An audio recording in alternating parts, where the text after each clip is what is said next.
ഡൽഹിയിൽ 600 വർഷം പഴക്കമുള്ള മസ്ജിദ് ഇടിച്ചു നിരത്തി സർക്കാർ. മെഹ്റോളയിലെ അഗോഞ്ചി മസ്ജിദാണ് കയ്യേറ്റം ആരോപിച്ച് പൊളിച്ചത്. പള്ളിക്കൊപ്പം ഉണ്ടായിരുന്ന മദ്രസയും ഖബർസ്ഥാനും ഡൽഹി വികസന അതോറിറ്റി പൊളിച്ചു നിരപ്പാക്കി.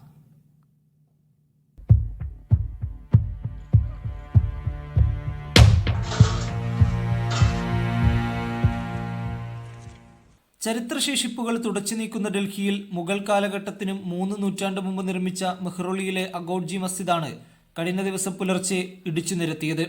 ഒരു നോട്ടീസ് പോലും നൽകാതെയായിരുന്നു കയ്യേറ്റമെന്ന് പറഞ്ഞ് ഡൽഹി വികസന അതോറിറ്റിയുടെ നടപടി. സുബഹി നമസ്കാരത്തിന് വിശ്വാസികൾ വരുന്നതിന് മുമ്പ് മസ്ജിദ് പൊളിക്കുകയും അവശിഷ്ടങ്ങൾ നീക്കം ചെയ്യുകയുമായിരുന്നു.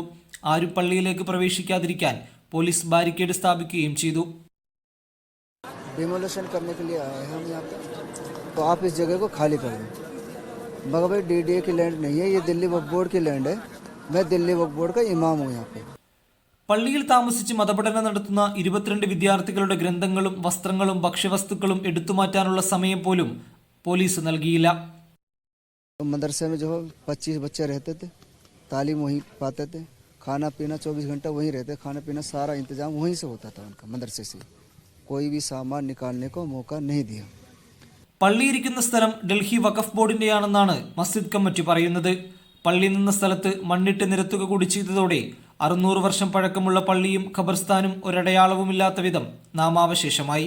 ഒരു മുന്നറിയിപ്പുമില്ലാതെ മസ്ജിദ് പൊളിച്ച് മണ്ണിട്ട് നിരത്തിയതോടെ വലിയ പ്രതിഷേധമാണ് ഇവിടെ ഉയരുന്നത്. വഖഫ് ബോർഡിന്റെ ഭൂമിയാണെന്ന് കോടതിയിൽ തെളിയിക്കാനാണ് മസ്ജിദ് കമ്മിറ്റിയുടെ ശ്രമം.